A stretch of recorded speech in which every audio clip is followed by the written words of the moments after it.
Assalamualaikum warahmatullahi wabarakatuh. Pemirsa di rumah, segenap para pendengar, saat ini kami akan memberikan kultum dalam rangka mengisi momentum bulan suci Ramadan yang dilaksanakan oleh Partai Golkar.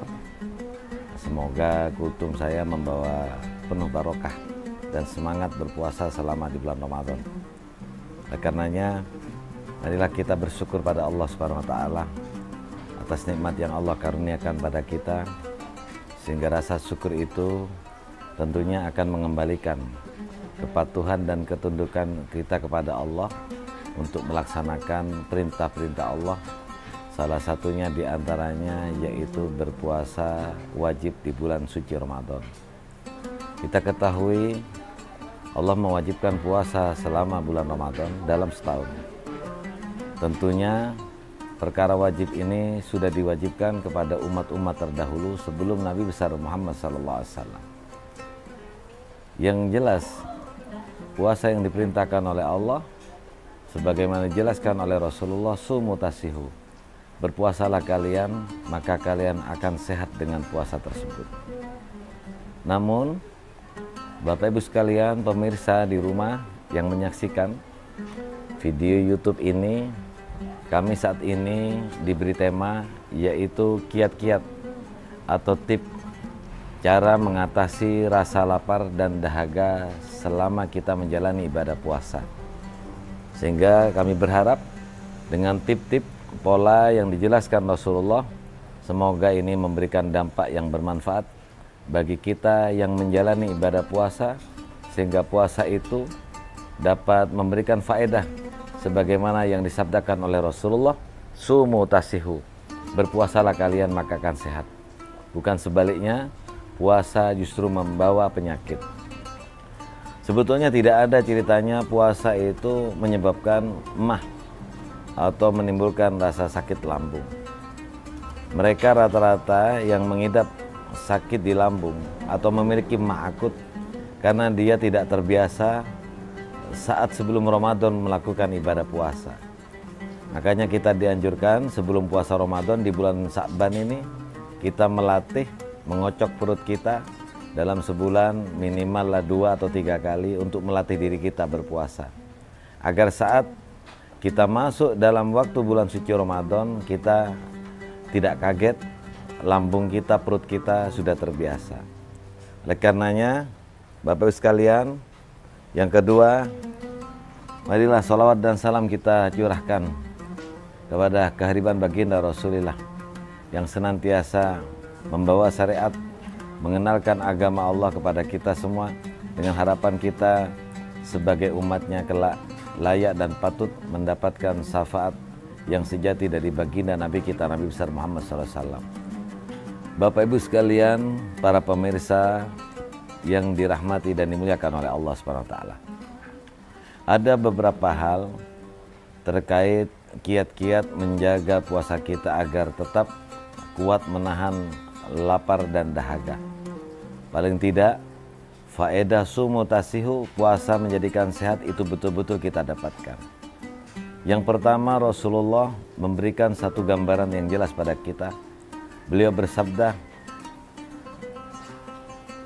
inna li jasadika alaika haqqon. Sesungguhnya dalam tubuhmu ada hak atas dirimu. Di dalam tubuh kita ini ada hak untuk diri kita sendiri. Lalu bagaimana untuk memenuhi agar tubuh kita ini ada hak untuk diri kita? Kita perlu memeriksa firman Allah dalam dalam Al-Quran. Allah berfirman, falyanduril insanu ila ta'ami. Maka hendaklah wahai manusia, engkau memperhatikan makananmu. Apa yang dikatakan makanan ini perlu diperhatikan? Karena makanan ini menjadi sumber penopang energi yang memotivasi kita menjadi sehat. Sampai-sampai dijelaskan, al-aqlus salim fil jismis salim. Logika yang sehat itu ada pada tubuh yang kuat. Maka ketika tubuh kita sehat, tubuh kita kuat, maka pikiran pun kita akan menjadi rasionalis, pikiran kita akan menjadi sistematis dan konstruktif, dan kita mampu melawan hawa nafsu. Inilah yang kemudian titik tekan motivasi puasa adalah dalam rangka memerangi dan mengendalikan hawa nafsu yang kita miliki, yaitu mampu memproposisikan antara logika dengan hati, yaitu antara daya fikir dan keinginan yang tersimpan di dalam hati kita.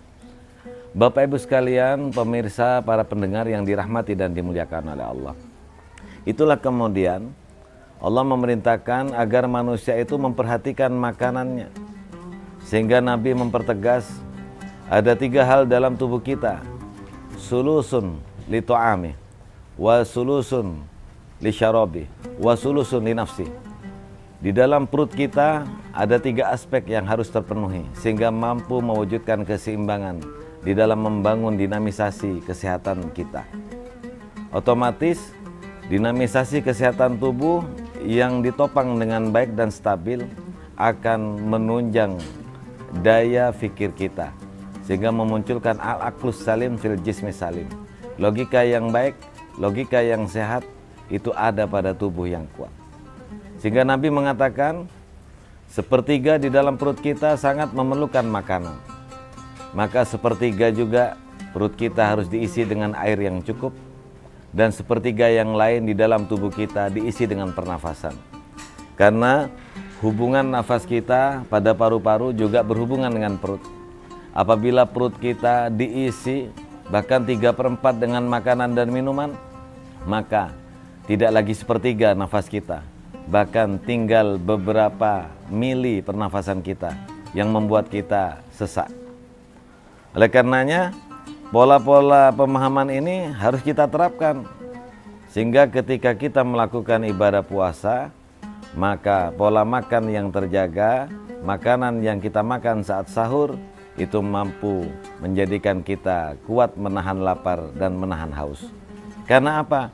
Ketersediaan perut kita sudah terisi 1/3 air, minuman yang cukup, dan 1/3 makanan. Sisanya adalah 1/3 pernafasan. Oleh karenanya, para pemirsa di rumah, pendengar, pemirsa yang dirahmati dan dicintai oleh Subhanahu wa Ta'ala, adapun kiat-kiat agar kita mampu menahan lapar dan dahaga saat kita menjalani ibadah puasa selama 30 hari, sehingga puasa itu memotivasi kita, mendorong kita untuk memiliki tubuh yang sehat. Yang pertama adalah kita harus memakan makanan yang ringan yang diajarkan Rasulullah. Jadi sebelum berbuka kita dianjurkan makan ringan.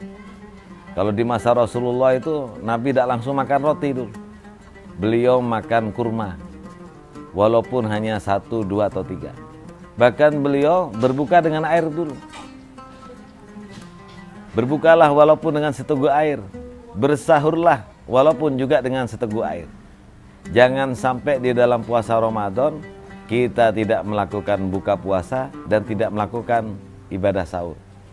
Karena kalau sahur dan buka puasa tidak dilakukan, namanya puasa wisol. Itu diharamkan, dilarang oleh Rasulullah. Karena itu puasanya para nabi. Tentunya kalau dipaksa akan menjadi sakit.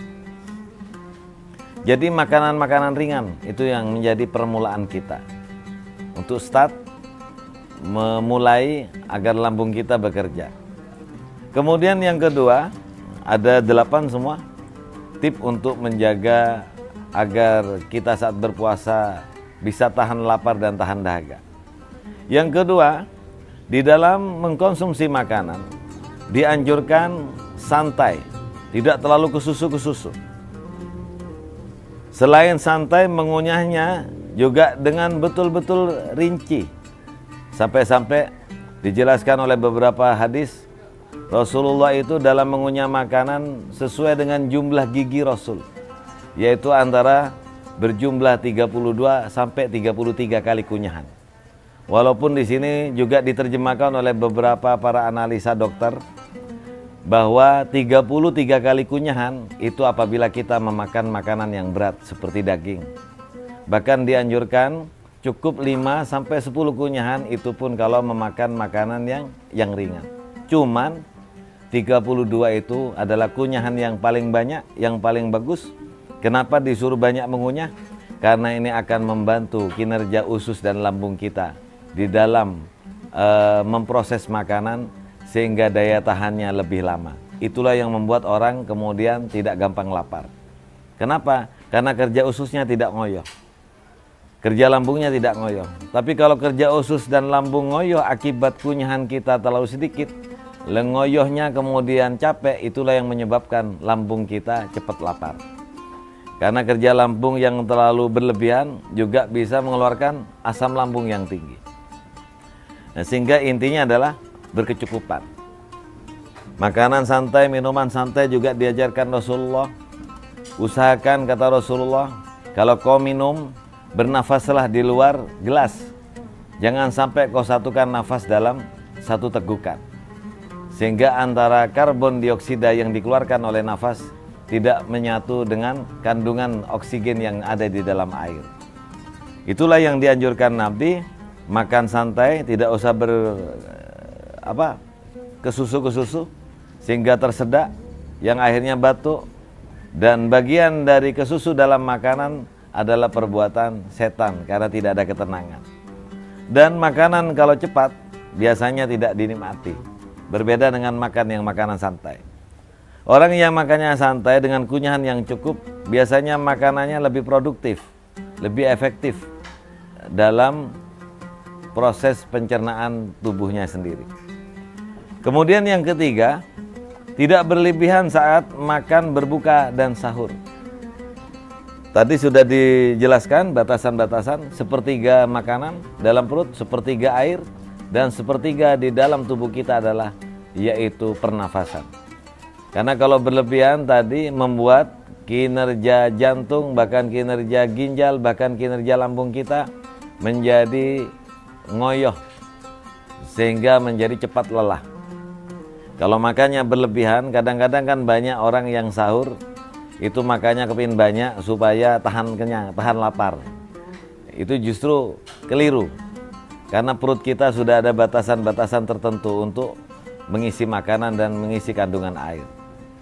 Sehingga tip yang ketiga, tidak berlebihan saat makan dan berbuka sahur. Ini menjadi kiat dan tip untuk menahan lapar dan dahaga. Karena mengapa? Ada 3 hal yang dijelaskan oleh Allah di dalam istilah Quran. Yang pertama, musrifun. Allah berfirman, kulu washrabu wala tusrifu. Innallaha la yuhibbul musrifin.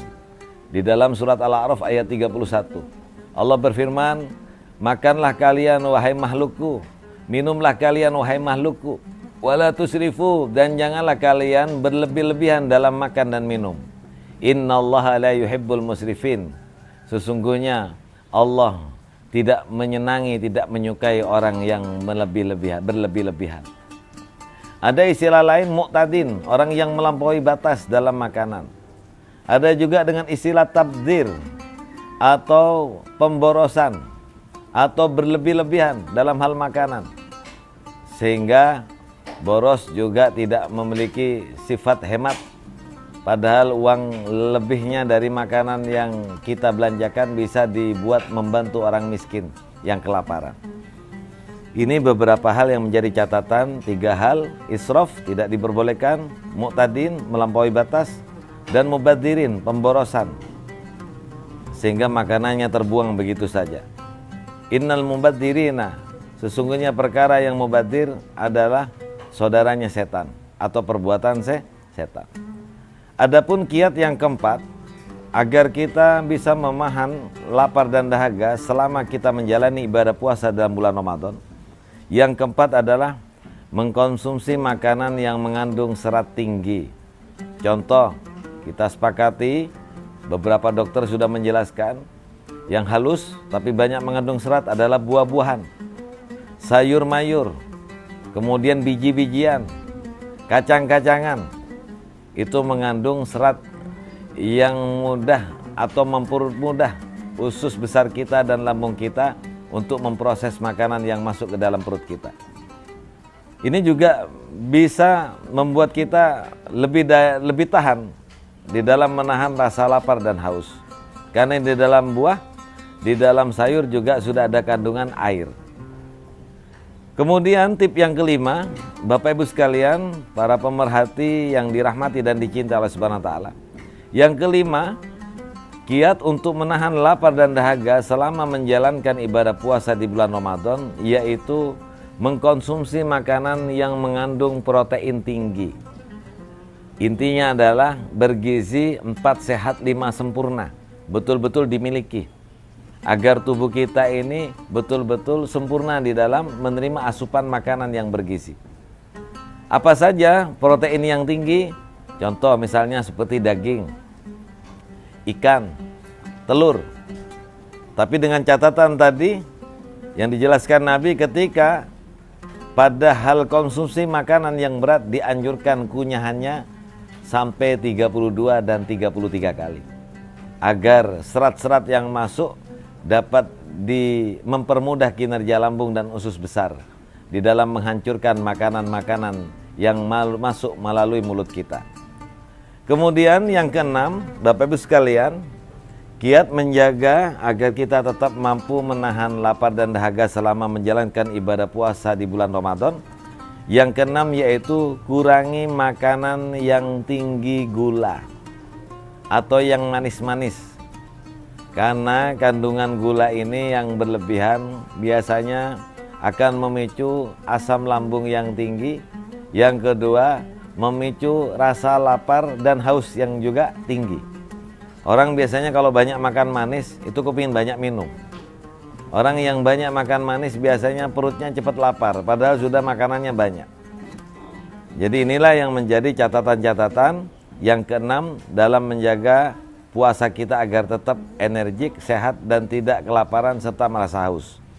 Sehingga kita dapat menuntaskan ibadah puasa dengan sempurna, dengan pahala, ridho, dan rahmat dari Allah Subhanahu wa ta'ala.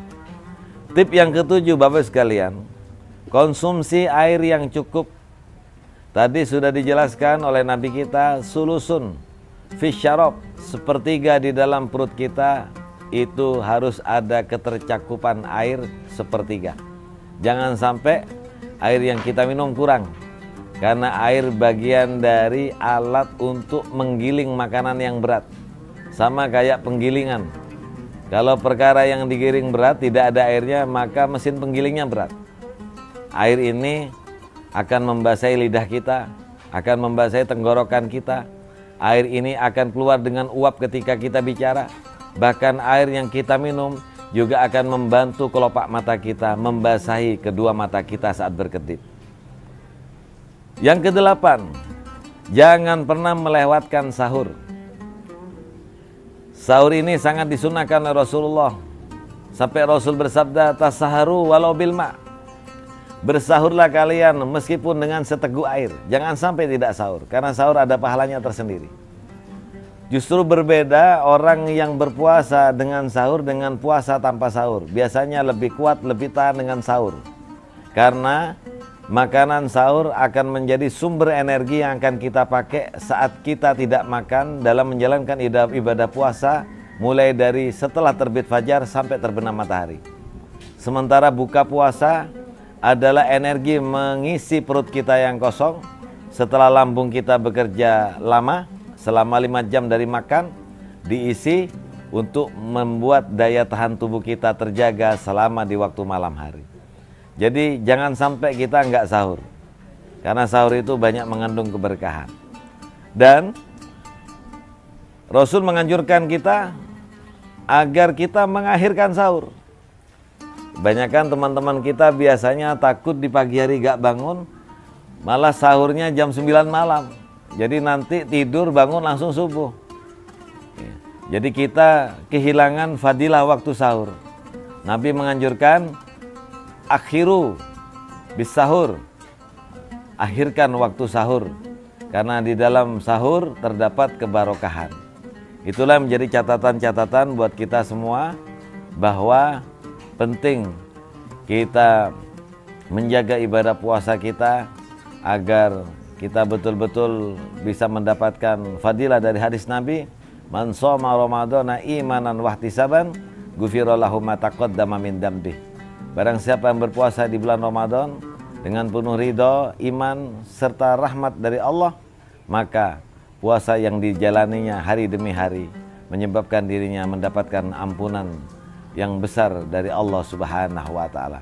Saya kira itu beberapa kiat-kiat yang penting untuk kita jaga. Paling tidak semoga dengan puasa kita semakin sehat. Salam Ramadan, salam puasa, dan salam sehat dari saya, Ustadz Muhammad Yusuf. Semoga Allah menerima puasa kita selama di bulan Ramadan tahun 2025. Kurang lebihnya mohon maaf apabila terdapat kata yang kurang berkenan. Wallahul muwaffiq ila aqwamit thoriq. Wassalamualaikum warahmatullahi wabarakatuh.